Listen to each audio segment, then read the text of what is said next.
ஒரு ஸ்தலம் அண்ணன் வந்து வீரகாதி அண்ணனுடைய அன்பான உழைப்பு தேனி மண்ணில் பிறந்து பழனியில் வந்து பேர் புகழ் பெற்று மாவட்ட அளவில் எஸ்பி அலுவலகத்துடைய பெரிய இன்ஸ்பெக்டர் அண்ணன் இருந்து இன்னைக்கு இவ்வளவு பெரிய ஒரு சேவை பண்ணிட்டு இருக்காங்க. நம்ம ஐயா அவங்க தங்கி இருந்த வீடு அவங்க படுத்திருந்த இடத்துல ஒரு புண்ணிய ஸ்தலமா உருவாக்கி இவ்வளவு பெரிய வேலையை இந்த 6 மாத காலமாக இந்த நிகழ்ச்சிக்காக கடும் உழைப்பு உழைச்சிருக்க எல்லாம் ஒரு அழகான ஒரு கடவுள் நம்ம இடத்துல நம்ம மண்ணில் ஐயாவுக்கு கொடுப்பணும் ஆண்டவன் கொடுத்திருக்காரு. கணக்குப்பட்டி ஐயாவுடைய பெரிய பக்தி கொடுத்திருக்காங்க. ஐயா வந்து எல்லா பள்ளிகளுக்கும் இடுமலை கோயில் எல்லா கோயிலுடைய நிர்வாகத்திலையும் பங்கெடுத்து நிறைய ஆலோசனைகள் வழங்கி அற்புதமா பண்ணிருக்காங்க. இன்னைக்கு நத்தத்திலிருந்து கலா அவர்களுடைய தலைமையில ஒரு 100 பேர் மேலே இருக்காங்க. அது மட்டும் இல்லாம எத்தனையோ பக்தர்கள் எங்கெங்கயோ இருந்து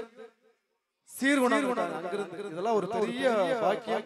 இந்த மண்ணுக்கு கிடைத்த பாக்கியம், ஐயாவுக்கு கிடைத்த ஒரு அற்புதமான பாக்கியம். இந்த ஏற்பாடை மிக சிறப்பாக பாடுபட்டு செய்திருக்கக்கூடிய வீரகாந்தி ஐயா ஐயா அவர்களுக்கு நேரத்தினுடைய மனமார்ந்த நன்றி. எங்களை கூப்பிட்டு நிகழ்ச்சி அவசியம் வந்து பண்ணி கொடுக்கணும்னு சொன்னாங்க. அவங்களுடைய ஒரு வாக்குக்காக வந்து சிறப்பான ஏற்பாடுகள் செஞ்சு கொடுத்து அருமையா அந்த நிகழ்ச்சி நீங்க இருக்கக்கூடிய 100 பேர் இது எல்லாமே இப்ப லைவ்ல யூடியூப்ல நாங்க டோட்டலா 2 கேமரா வச்சு டெலிகாஸ்ட் பண்ணி வச்சிருக்கோம். ஐயாவுடைய புகழ் எல்லாமே யூடியூப்ல இருந்து எல்லா சேனல்லையும் போயிட்டு இருக்குது. ரொம்ப அற்புதமான ஒரு இந்த அழகான அருளான கணக்கம்பட்டி சாமி ஒரு பாட்டு 3 படி ஐயாவுடைய பாட்டு அற்புதமான ஒரு பாட்டு. உட்கார்ந்து கேட்கலாம். ஒரு அருமையான ஐயாவுடைய பாட்டு உங்களுக்காக. சவுண்ட் அண்ணா அண்ணா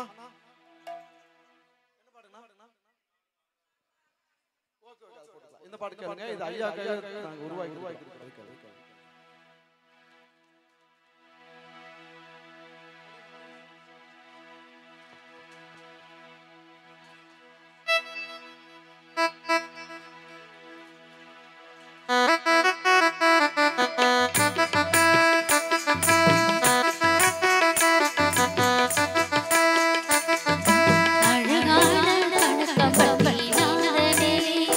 உன்னை தினமும் பாட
நல்லருள் செய்வாய் நல்லதெல்லாம் என்னை நாடி பெறுகிற நல்லருள் செய்வாய் தீயதெல்லாம் உடன் சேர்த்து கழித்திட திருவருள் புரிவாய்